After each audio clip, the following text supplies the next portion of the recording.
Bueno, buenos días.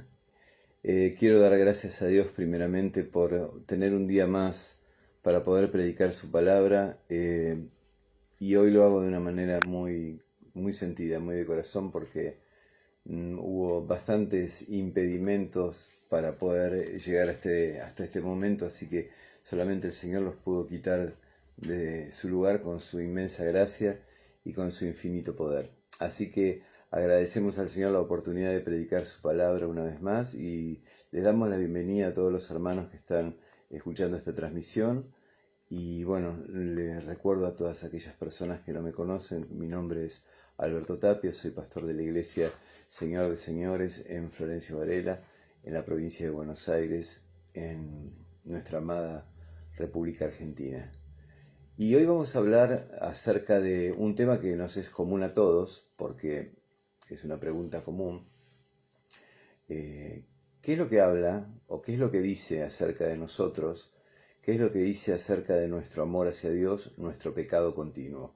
Es una pregunta que a todos nos involucra porque todos, como hijos de Dios, pecamos y lidiamos constantemente con ese pecado continuo y muchos lidiamos con patrones de pecado repetitivos, cosas que una y otra vez vienen sobre nuestra vida y son desafiantes para nosotros y nos cuestionan porque muchas de estas prácticas de pecado arrojan muchas dudas y abren mucho un panorama muy cuestionable sobre la afirmación de que nosotros seamos personas que hayan nacido de nuevo. Entonces hay una tensión, es una tensión continua. La palabra de Dios, este es un punto de la palabra donde hay una tensión continua y es de importancia poder tener una conciencia en paz conforme a la palabra en estos aspectos, ya que por un lado tenemos, primera de Juan 1.8 nos dice que si decimos que no tenemos pecado, nos engañamos a nosotros mismos y la verdad no está en nosotros. Pero por otro lado sabemos, como dice también primera de Juan 3.9, que ningún nacido de Dios practica el pecado. Todo pecado es pecado. Y todo cristiano lidia contra el pecado, pequeño o grande, y de una manera cotidiana. Fíjese que en Mateo 6, 11, el Señor está hablándonos de una batalla en la oración que Él nos da.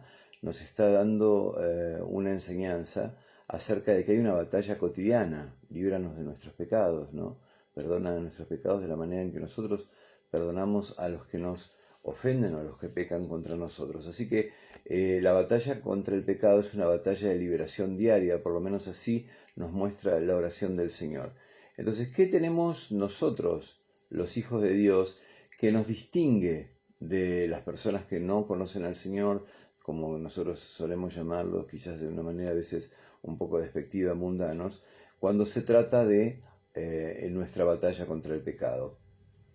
Cuando nosotros hablamos de batalla contra el pecado, necesariamente tenemos que ir a la literatura puritana. Y en este caso estuve viendo algunas cosas de un autor puritano, Richard Baxter, escribiéndole a cristianos melancólicos, como se decía en esa época, en realidad cristianos deprimidos, y que nos da una respuesta bastante fructífera en este sentido. Baxter dice: recuerde la cómoda evidencia que lleva consigo de que su pecado no es condenatorio mientras siente que no lo ama, sino que lo odia y está cansado de él. Pocos pecadores tienen tan poco placer en su pecado como la melancolía o tan poco deseo de conservarlos, y sólo los pecados amados deshacen a los hombres. Esto está en un libro muy interesante que se llama El genio del puritanismo. Está hablando de genio como, digamos, la condición emocional. Ese es el sentido de la palabra.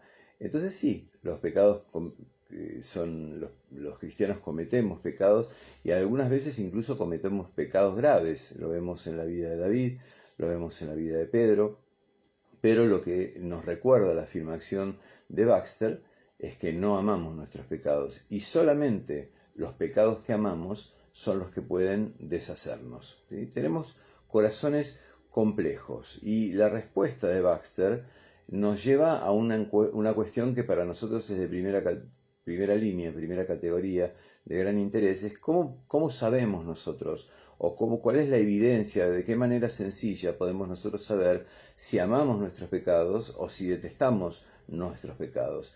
Y para responder esto tenemos que tener mucho cuidado, tenemos que hacernos una serie de preguntas, hacer un cuestionamiento acerca de la forma en que tratamos con esto, que seguramente no va a resolver el tema, pero sí nos va a poner en un punto de claridad.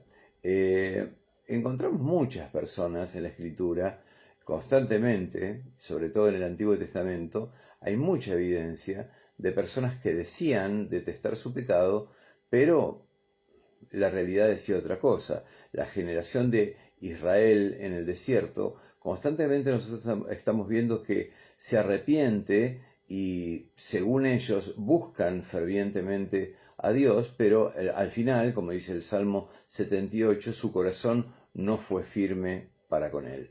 Los fariseos también, contemporáneos de Jesús, parecían odiar el pecado. Incluso la casta de los fariseos tiene su origen justamente en la necesidad de hacer cumplir bajo toda fuerza, incluso, la Torá. Pero si bien ellos decían que odiaban el pecado, por debajo de ese exterior religioso aparecen como amantes del dinero, por ejemplo, o poco respetuosos de sus padres, según la denuncia que hace el Señor de ellos en los Evangelios. En Lucas 16:14 los llama amantes del dinero, concretamente. O sea, tanto en Israel, en los fariseos, como en nuestra experiencia cotidiana, ocurre muchas veces que el amor al pecado, si bien durante un tiempo es sofocado, pero no se apaga. En el caso de ellos nunca se apagó. En el caso de nosotros también parece ser que, si bien por momentos se aplaca, se sofoca, pero no termina de resolverse el tema. Entonces nos encontramos con cristianos genuinos, personas que tienen testimonio para nosotros, o personas inmaduras que parecen que durante un tiempo aman el pecado. Y en la palabra también lo vemos. Personas que eran cristianos genuinos, el apóstol Pablo les predicó, no estaban en un grado de madurez total, y aparece esa afición al pecado de una manera sorprendente. En las cartas de Pablo, por ejemplo, a los Corintios, donde después de haber pecado aparece como un dolor piadoso y aparece como una restauración indignada contra el pecado. En 2 Corintios 7 nosotros podemos ver una situación de ese estilo. Entonces, ¿cómo podemos saber nosotros, debajo de nuestros sentimientos conflictivos, debajo de nuestras luchas internas, debajo de nuestras acciones contradictorias, si nuestra actitud fundamental hacia el pecado es una actitud de odio o es una actitud de amor, ¿sí? Creciente? Porque el pecado, cuando uno lo ama, no se queda ahí, no es un amorcito, es al distinto que amar a una persona. En el caso de amar a una persona, ese amor empieza con una pasión y termina decreciendo esa pasión para convertirse en un amor estable. En el caso del pecado es todo lo contrario, empieza como una afición conservada y amada, que luego termina siendo una afición y una pasión sofocante, que nos mete nuestra vida en conflicto, en lucha y en contradicción. Entonces, para elucidar un poco el tema, yo pienso en esto de esta mañana. Tuve situaciones difíciles de lucha espiritual y estos pensamientos fueron justamente los que me hicieron vencer, los que me llevaron a la victoria, los que me sacaron del lodo cenagoso en el que me encontraba cuando abrí los ojos, a causa de cuestiones que pasaron ayer y durante la noche. Así que podríamos comenzar preguntándonos, en oración obviamente, cuando usted escuche esto, la oración no tiene por qué ser explicitada, hay una actitud de oración, hay una actitud de saber que yo estoy delante del Eterno haciéndome estas preguntas, haciéndome 4 preguntas. La primera de todas ellas: ¿cómo peco yo? ¿De qué manera cometo pecado?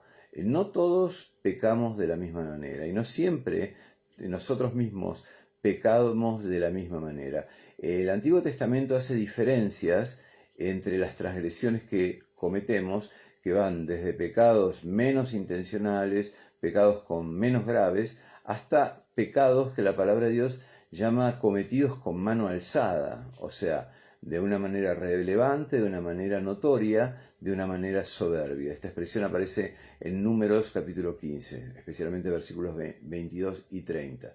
De acuerdo a las diferentes traducciones aparecen de distintas maneras. Pero hay escalas de pecados, ¿sí? Nuestros pecados van desde un pecado desafiante y abierto, un pecado explícito, un pecado reflexivo, o sea, un pecado que nosotros deliberadamente pensamos para realizar, y están también los pecados, digamos, vamos de este lugar hasta el punto donde los pecados son perseguidos por nosotros, y al revés, los pecados nos persiguen a nosotros. Entonces, si bien, como dice Proverbios 5:22, el pecado es una trampa en la que caemos, a veces nos dirigimos a esa trampa, sabiendo que es una trampa, voluntariamente, con los ojos abiertos, con la decisión de caer en esa trampa, y otras veces nos encontramos con que nos atraparon en el pie antes de que nosotros supiéramos cómo sucedió. Pecados que nosotros perseguimos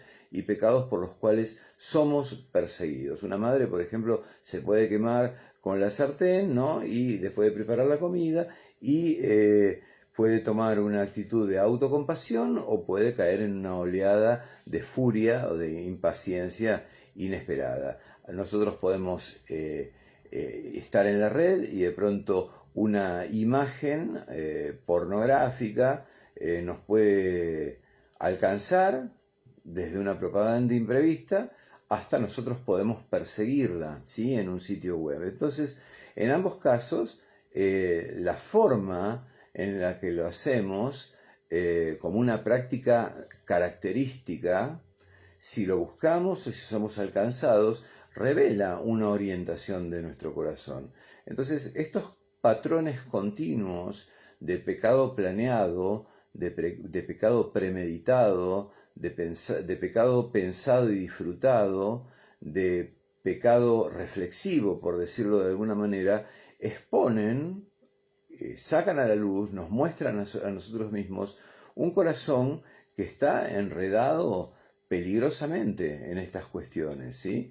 Entonces, recordemos lo que decía Baxter, no amamos el pecado, ¿sí? Y justamente los pecados que amamos son los que nos desbaratan, los que nos deshacen.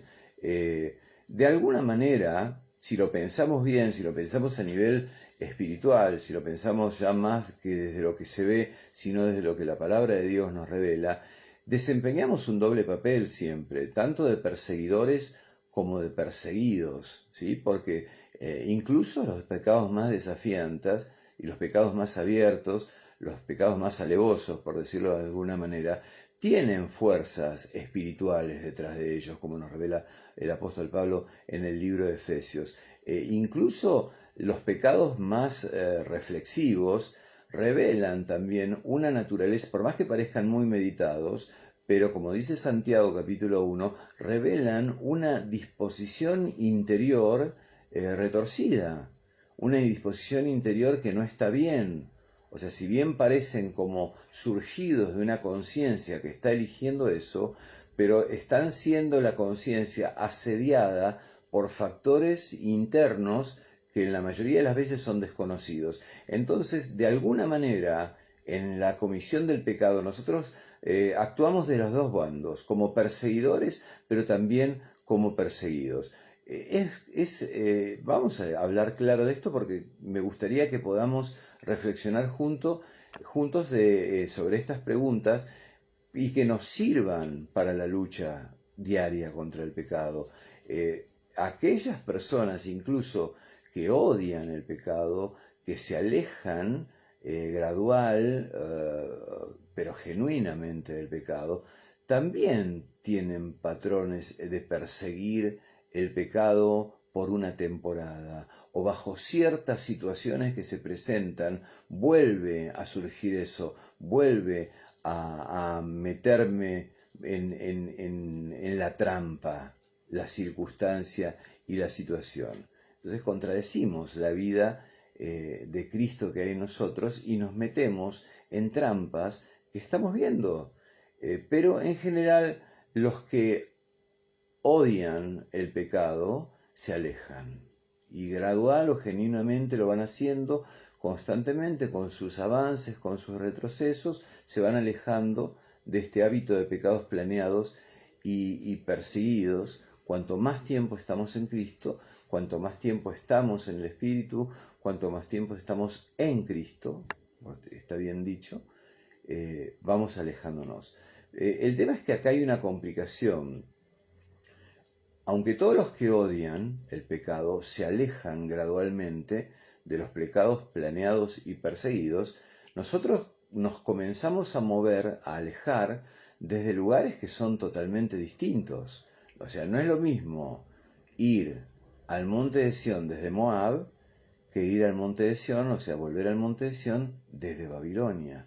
La experiencia de nuestra vida nos ha alejado de la verdad y nos ha alejado de una vida digna incluso, y esto es muy común, en tal punto que, bueno, hay personas que entran a las cosas de Dios y entran con gran decencia y con gran disciplina, y bueno, como cualquier viaje, ¿sí? La distancia importa, digamos, menos que la dirección, obviamente, pero es importante el punto de partida en que nos toma nuestra conversión, y cuán raída y cuán está destruida y cuán comprometida está nuestra autoconfianza, nuestra valoración de los límites. Entonces algunas personas entran y entran con disciplina, ya conozco personas así, que se convirtieron e inmediatamente empezaron, el Espíritu se vio dentro de ellos en un trabajo de consecución de frutos. Pero otros entramos, y me incluyo, con un autocontrol destruido, con una conciencia cauterizada y con un alma que estaba lastimada y llevaba en sí las garras, las señales de las garras de la adicción, ¿sí? Entonces, todos, tanto las personas que vuelven desde Moab, ahí nomasito, como las personas que están volviendo de Babilonia, todos hemos recibido lo que 2 de Timoteo 1:17 nos dice, un espíritu de poder, de amor, de dominio propio. Pero si nosotros negamos el punto de partida desde el cual salimos en esta batalla, estamos equivocados desde una manera radical. Imagínense, por ejemplo, una persona que se convirtió, es una persona que ya ha mostrado dominio propio en su vida, y viene el Señor y de pronto en una circunstancia, como sabemos que cuando el Señor hace esto mediante su providencia, empieza a trabajar en nuestra santificación, y esta persona que jamás tomó una botella de vino, ni siquiera un vaso, de pronto se ve en una determinada circunstancia donde está siendo probado, donde está siendo tentado o donde está siendo probado por el Señor, se ve con un solo vaso borracho, ¿sí? Es un pecado que él es desconocido aún para sus días precristianos. Para esta persona, una cosa así, una noche de borrachera, puede significar una seria preocupación. Pero para el segundo cristiano, la persona que viene desde Babilonia, una noche de borrachera es un paso atrás. Yo no digo que un paso atrás sea poco importante, pero es algo que cambia la forma simplemente en la cual él seguiría avanzando hacia adelante. Creo que el arrepentimiento significa oponerse definitivamente a estos pecados conocidos, no hacerlos en un horario reducido gradualmente. Pero es distinta la condición. ¿Qué tan lejos llegamos en nuestra vida de pecado? Determina, ¿sí? Esta distancia determina un avance distinto que usted tiene que tener en cuenta también en su reflexión y en su meditación en relación al pecado. Lo tiene que tener en cuenta, ¿sí? Tanto el punto anterior como este, cuando hablamos de este tema. Entonces, creo que es el momento de hablar, cuando mencioné arrepentimiento, es el momento de mencionar lo que realmente significa arrepentimiento. Arrepentimiento no es solamente volverme 180 grados del camino que yo seguía, lo es, de hecho lo es. No significa no lo voy a hacer más, no lo quiero hacer más, no debo hacerlo más. No, todo lo contrario. Sabemos por el libro de Romanos que quien toma esa intención voluntaria no hace más que alimentar la peor de las condiciones. Arrepentimiento significa, por sobre todas las cosas, por lo que vemos en la experiencia bíblica, tomar noción verdadera del valor y la relevancia que tiene el pecado en nuestra vida. Eso es lo primero. Tomar la dimensión correcta, real, no minimizar, no excusarse, no buscar una tangente, no buscar una explicación, no racionalizarlo, no sublimarlo, no irse por las ramas, sino tomar un contacto directo con lo que significa, con el peso que tiene y el valor que tiene en el corazón del Señor semejante transgresión, y también la relevancia y el peso que tiene en nuestra relación con los demás y en cuánto afectamos a los otros, sean nuestros hijos, sea nuestro prójimo, sea la iglesia, sea lo que sea. Si nosotros minimizamos y no le damos el valor real a lo que estamos haciendo, digamos, el valor que tiene para el Señor, no el que tiene para nuestras conciencias dañadas, sino para el Señor, no vamos a estar en un verdadero proceso de arrepentimiento. Y lo segundo es lo que mencionamos al principio. No se trata de decir, escondeme los paquetes de cigarrillo, mamá, pero te prometo y te juro y te recontrajuro que jamás tomo una botella más de vino, sino que se trata de darnos cuenta de que hemos estado peleando con una estrategia equivocada. Y no vamos a hablar hoy justamente de eso porque es un tema largo, es un tema interesante, siempre cada tanto hablamos de esto, de lo que significa arrepentimiento y lo que significa, y en sí cuál es la manera victoriosa de vencer contra nuestro pecado. Hoy no, hoy estamos hablando de otro tema, estamos hablando de de qué nos habla nuestro pecado en relación a nuestra persona. ¿Qué dice de nosotros nuestro pecado? ¿Cómo nuestro pecado continuo habla y qué habla? Entonces, dijimos en principio, hablamos acerca de las preguntas. Nos vamos a hacer 4 preguntas. ¿Cómo cometemos el pecado? ¿Lo hacemos de manera reflexiva, de manera deliberada, o es algo que nos alcanza, algo que nos acomete, algo en lo cual caemos, ¿sí? Y dijimos que jugamos los dos papeles, de perseguidos y perseguidores. Conforme el libro de Efesios nos dice que detrás de todo pecado siempre hay una fuerza espiritual. Después reflexionamos acerca de desde qué punto comenzamos a movernos en nuestra conversión. Y pusimos el ejemplo de si volvemos desde Moab o volvemos desde Babilonia a Sión. Es para tener en cuenta. Si bien no hay justificativo y si bien el arrepentimiento no es un permiso para tiempo reducido gradualmente de ejecución del pecado, pero es muy importante no negar este aspecto porque el progreso hacia la semejanza de Cristo no es el mismo, ¿sí? Entonces no podemos negar el punto de partida radicalmente diferente en una situación u otra. Sabemos, 2 Corintios 3:18 nos dice que la vida cristiana va de gloria en gloria, lo creemos. Proverbios 4:18 nos dice que el cielo brilla sobre nosotros más y más hasta que el día es completo. También los profetas lo dicen, que vamos de poder en poder, dice el Salmo 84, versículo 7. Pero siempre es bueno preguntarse qué tan avanzado estoy, hasta dónde he llegado. Lo tercero, la tercera pregunta que nos puede servir en esta reflexión sobre el pecado es cómo nosotros confesamos nuestro pecado. ¿Cuál es nuestra actitud? ¿Cuál es nuestra disposición cuando nosotros confesamos pecado? En primer lugar, le recomiendo practique el arte olvidado de la confesión. Sí, Dios me conoce, Dios camina conmigo, Él está en lo íntimo de mi corazón, no hay cosa que yo haga que Él no conozca, perfecto. Pero la palabra de Dios nos dice que si confesamos nuestros pecados, Él es justo para perdonar nuestros pecados y librarnos de toda maldad. Es necesario confesar. Si mi pueblo, entonces la confesión es un misbot, es un mandamiento, es un misbah, es un mandamiento, es uno de los misbots que tenemos en la palabra. Entonces tenemos que hacerlo. El Señor nos dice que confesemos.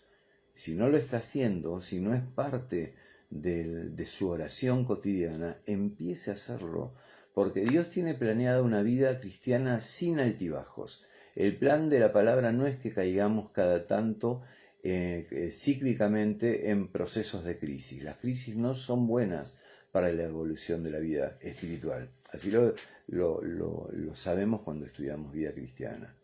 No es buena la crisis, porque de la crisis lo único que puedo hacer es invertir toda mi energía para levantar los platos rotos. Y no me queda energía para otra cosa, para una vida devocional. Entonces hay un plan de Dios para el crecimiento espiritual e incluye como herramienta número 1 la confesión. Entonces, ¿cómo podemos cometer pecado en más de una forma? Lo acabamos de ver, pero también podemos confesar el pecado de más de una manera. Y esa manera habla un poco acerca de quiénes somos y qué es lo que hay en nuestro corazón.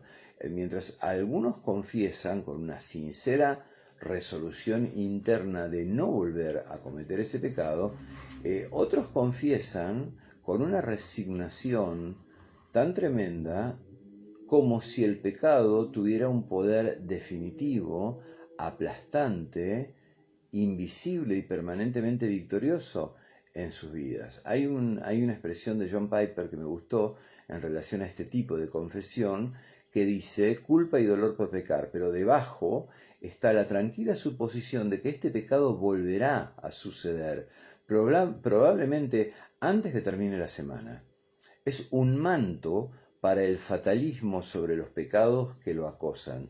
Te sientes mal por ellos, pero te has rendido a su inevitabilidad. Mire si no habla esta manera resignada: Señor, lo hice de nuevo, yo sé que soy débil, yo sé, totalmente distinta a la otra forma de confesar con una resolución de no volver atrás.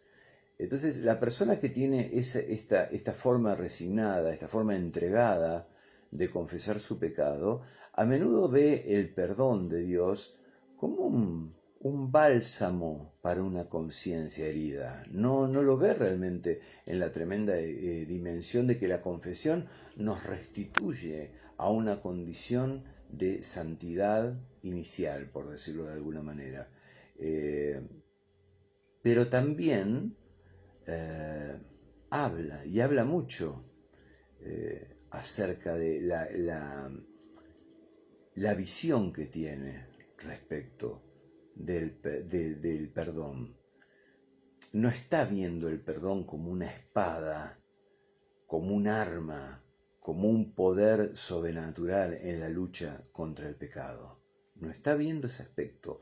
Odian la culpa que trae el pecado. Seguramente vive esta persona atormentada por esta falta de victoria y al mismo tiempo esta resignación. Pero sabe que es posible que detrás de esto, y seguramente, y yo diría que es cierto, que detrás de esto está la realidad de que la persona que tiene esta resignación delante del pecado no odia el pecado, o al menos no lo suficiente como para enfurecerse con esta mentira de que el pecado es inevitable. Es más, esta mentira de que el pecado es inevitable es un pecado sobre el otro pecado, es pecado tras pecado, porque el pecado no es inevitable, es una mentira. Pero esta persona no odia lo suficiente el pecado como para dejar de creer en esta mentira. Entonces confiesan, pero el perdón de los pecados es solamente ese momento, es solamente un bálsamo. Señor, sí, perdona, pero lo sienten como un aceite que cae y suaviza un poco esa vida condenada por ellos mismos a repetir una y otra vez lo mismo. No, el arma del perdón de los pecados es el arma, quizás la espada más importante que nosotros tenemos en nuestra batalla. Los que odian el pecado también a menudo tienen que confesar lo mismo, lo digo por experiencia, porque yo no era de los que odiaban el pecado, sino era de los fatalistas, hasta que descubrí el poder de la confesión y del perdón.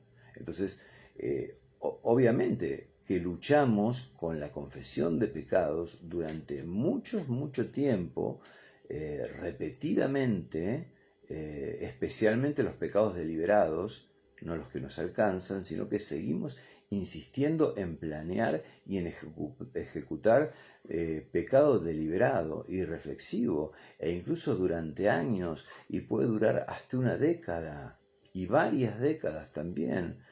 Pero más allá, digamos, de la circunstancia de cansadora, desgastante que esto implica, es la persona que odia el pecado, por más que esté durante años y décadas peleando, la confesión no tiene ese indicio de derrota, de fatalismo, de inevitabilidad. Más bien la confesión tiene que ver con un patrón muy importante que está en la palabra de Dios en el libro de Proverbios, capítulo 28, versículo 13, que yo lo pondría quizás como la palabra central de esto que empecé arrancando como una reflexión, que es: el que encubre sus transgresiones no prosperará, pero el que los confiesa y los abandona alcanzará misericordia. Hay una seguridad: alcanzará, con seguridad lo logrará. Entonces la persona que odia el pecado tiene esta característica. No es que odia el pecado y se va a librar inmediatamente. No, puede ser que aún los pecados deliberados los pueda seguir practicando durante mucho tiempo, años e incluso décadas, pero no baja la guardia dándose por entregado al fatalismo y a la inevitabilidad del pecado, sino por el contrario, toma esta actitud de fe, de confianza, de seguridad en la palabra de Dios, y sabe que si sigue confesando y lo sigue abandonando en el momento en que su conciencia percibe nuevamente la gravedad de esto o el error en la forma en que está luchando, y que en el final alcanzará misericordia, ¿sí? Entonces el que se esfuerza por dejar el pecado con sinceridad, también se esfuerza, por confesar por completo, y viceversa. El que confiesa el pecado con sinceridad también se esfuerza en abandonar el pecado por completo. Entonces la persona de rodillas no se levanta así nomás. Se levanta y regresa a la batalla y no toma las armas con descuido, o deja las armas por un par de días, o se va a dormir por un par de días y mete la espada por ahí y la guarda hasta el próximo encuentro con una situación donde él esté persiguiendo o sea perseguido o alcanzado por fuerzas espirituales detrás de todas esas cosas. No suelta todo como quien espera la derrota, sino que es protegido con su nueva misericordia, la que ha alcanzado nuevamente ante el trono de gracia. Se ciñe de poder, vuelve a ceñirse de poder. La otra pregunta que nos podemos hacer es: ¿cómo luchamos contra el pecado? ¿Cómo lo hacemos? ¿Cuál es el tenor de nuestra batalla? ¿Lo hacemos con nuestra vida? ¿Cómo está nuestro corazón en esto? En medio de esta batalla contra el pecado aparecen las manifestaciones más claras y más importantes que tenemos que aprender a leer acerca de dónde está nuestro amor y dónde está nuestro odio. Mientras algunos luchan contra el pecado medio esperando perder, por decirlo de alguna manera, otros aprenden a luchar como si su vida, que de hecho lo está, y su alma, de hecho lo está, estuvieran en juego, seriamente. Y vemos que esa es la actitud que el Señor nos demanda en los textos del Nuevo Pacto, por ejemplo Mateo 5, 29 y 30, cuando el Señor habla en serio, cuando habla de cortarnos las manos y arrancarnos los ojos, si fuera necesario. Mire la dimensión de la prédica. Si esta prédica le produjo escozor hasta ahora, mire al gran evangelista y va a ver que el Señor tiene una actitud bien clara en la evangelización, que va a ser objeto de otra predicación seguramente.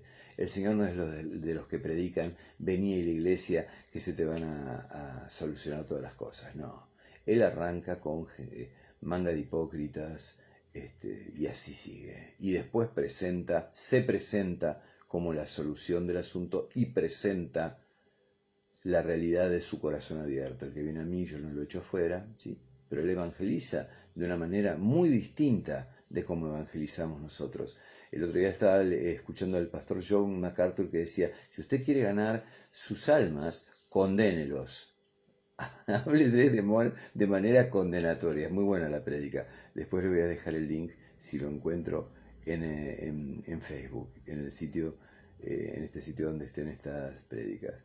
Pero es verdad, el Señor demanda para nosotros una batalla, una lucha, una forma con nuestra vida, que pongamos nuestro corazón en esto. Y la palabra de Dios lo dice, los que caminamos por este mundo andamos en la lucha contra el pecado armados con qué? Con el apóstol Pablo dice, con armas espirituales, poderosas en Dios, para derribar estos argumentos que se levantan dentro nuestro en contra del conocimiento de la verdad, en contra del conocimiento de Dios. Y esas armas espirituales no son para dañar a otros, como dice Efesios 6, ¿no? Sabemos que nuestra lucha no es contra carne y sangre, sino contra principados, potestades, espíritus en los aires, el diablo, sino es para dañar la obra, en primer lugar, ¿no? Para cerrar la obra que realizan los enemigos de nuestra alma y de nuestro corazón y de nuestra vida dentro de nosotros mismos. Y si es necesario, lo haremos en el exterior también. Velamos y oramos contra la tentación.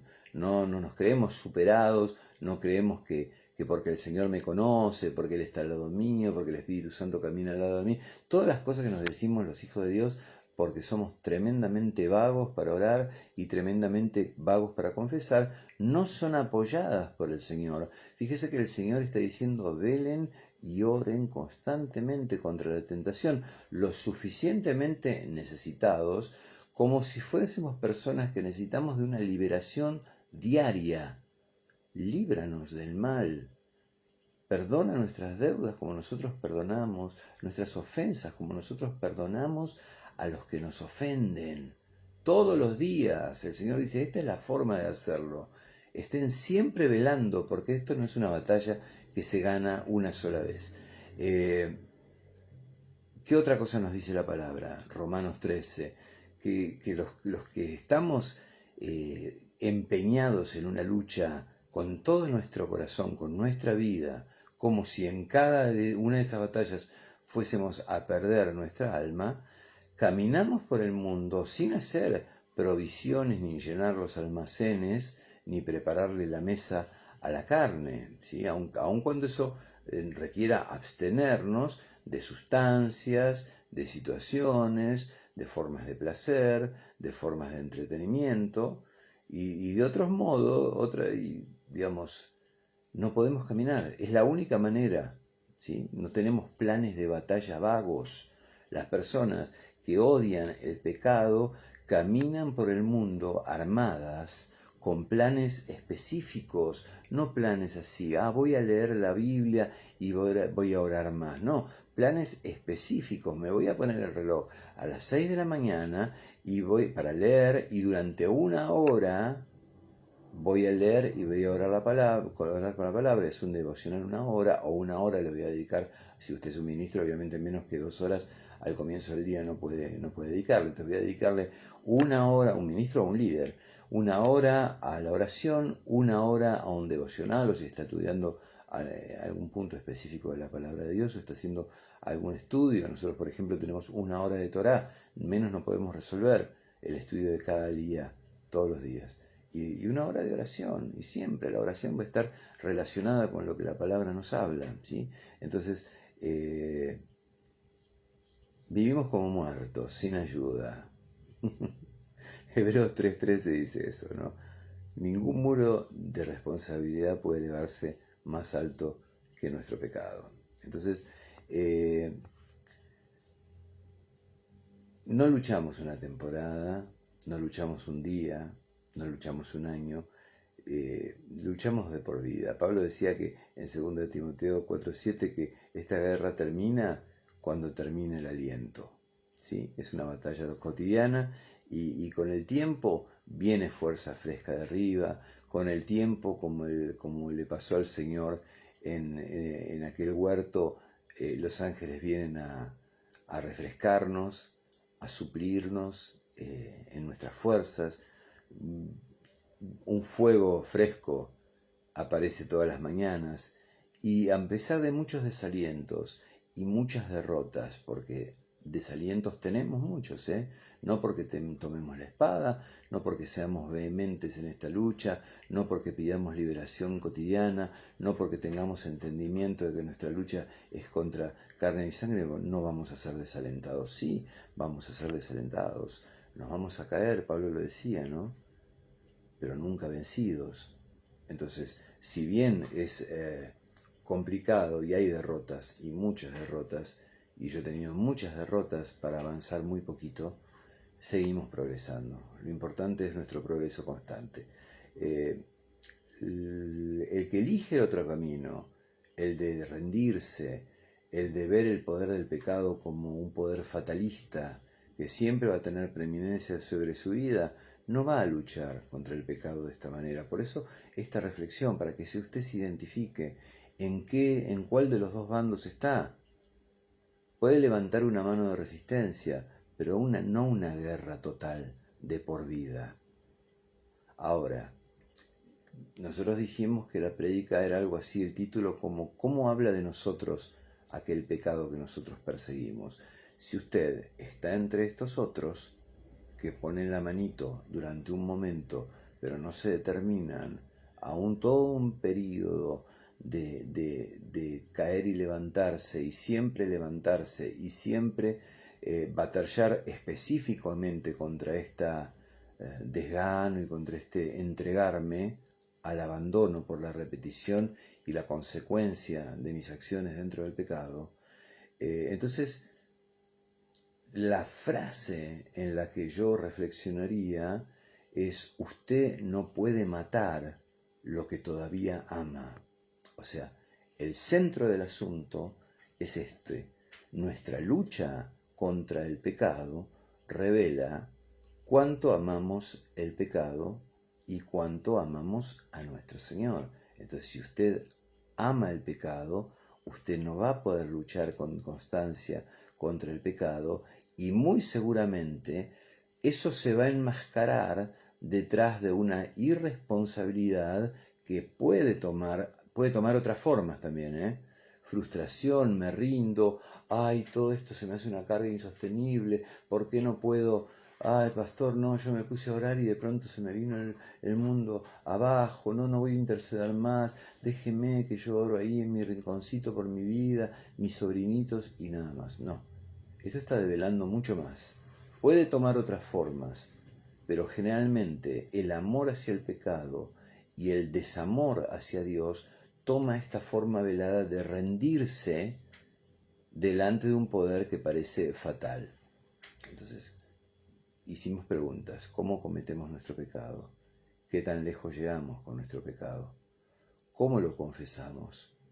¿Cómo luchamos? ¿Con qué actitud luchamos contra él? Sí, estas preguntas requieren la atención, y por eso hoy hablamos sobre esto, pero solamente una parte de nuestra atención. Esto es lo que estamos queriendo redondear en este final.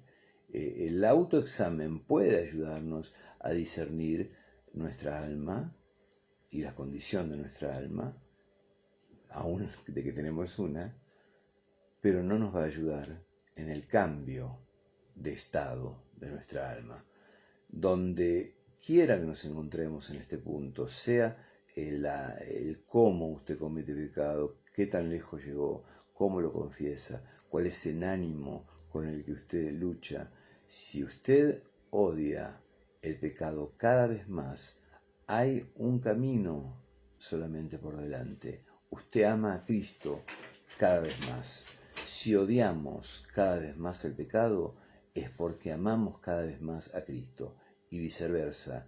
Si estamos amando cada vez más a Cristo, es seguramente porque estamos llevando adelante un trabajo de batalla contra el pecado muy persistente, muy desafiante, más allá de nuestras derrotas, más allá de nuestros desánimos, siempre con la espada levantada, en el caso de la obra, como decía Nehemías, ¿no? Con la cuchara en una mano y la espada en la otra, sin permisitos, en continuidad.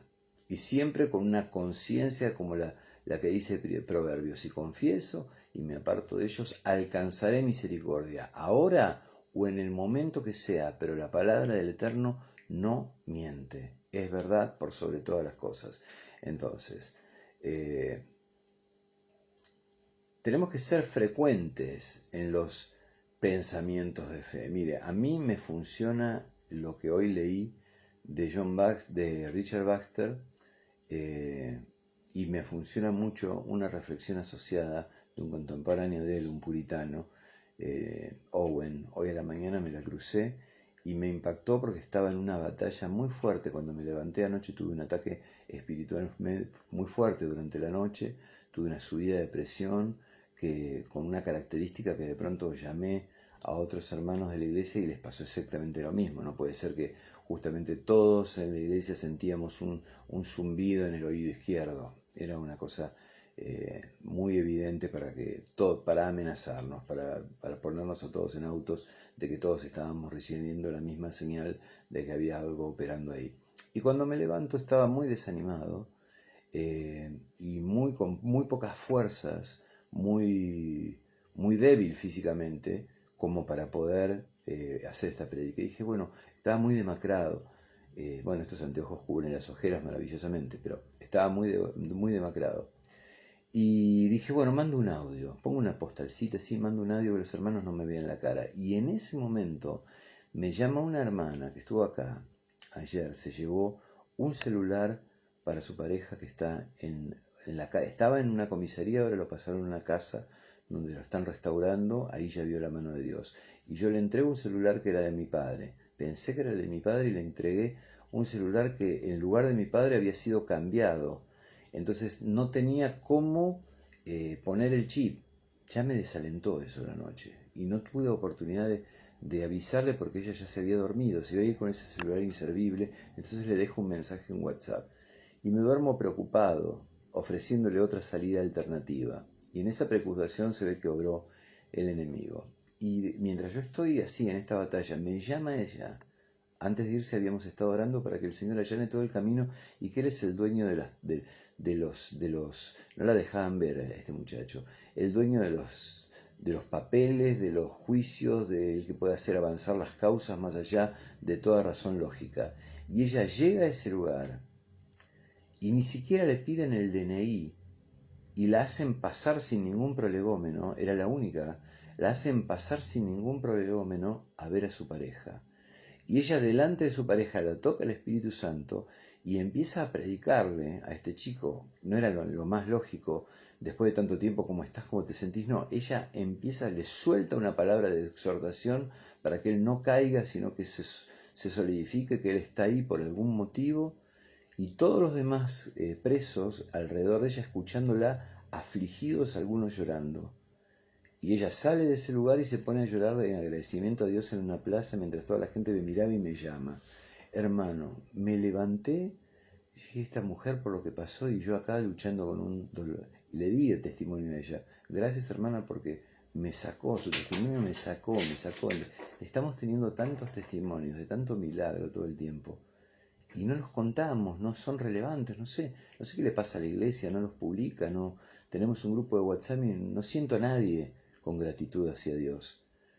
Y me levanto y agarro un libro y estaba esta frase de John Owen, dice, sea frecuente en los pensamientos de fe comparando a Cristo con otros amados, el pecado, el mundo, la justicia legal, que era justamente lo que esta hermana había vencido, y prefiriéndolo a él antes que a ellos, contándolos a todos como pérdida y estiércol en comparación con él.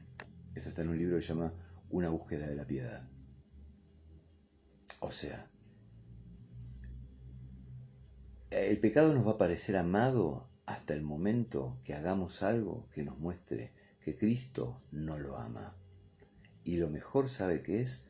ponerlo al lado de Cristo, poner la crueldad del pecado al lado de la misericordia de Dios. Mire, un pequeño rayo de la luz del Señor, cuando usted lo compara con su pecado, lo hace desaparecer.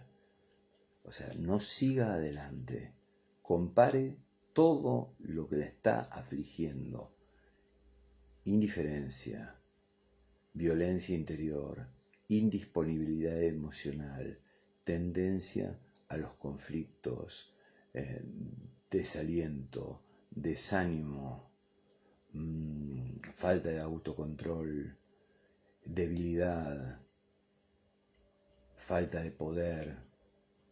Todo lo que mencionamos antes en la prédica, compárelo con Él. Compárelo con Él. No siga más adelante en este camino. Compare la vergüenza del pecado con la gloria de Él. Así piénselo. La vergüenza esto con la gloria del Señor. La crueldad de lo que me está pasando y lo que Satanás está promoviendo dentro mío con la misericordia del Señor. El infierno del pecado con el cielo de la obra del Espíritu Santo diaria aquí en la tierra. Vean los rayos de la belleza de Cristo. El más leve de esos rayos puede aniquilar el pecado más poderoso, más reflexionado y aún el más atractivo. Solamente los pecados amados son los que nos deshacen, los que nos desintegran. El único Salvador de los pecados amados es un Cristo amado. Que tengan un buen domingo y que Dios los bendiga a todos.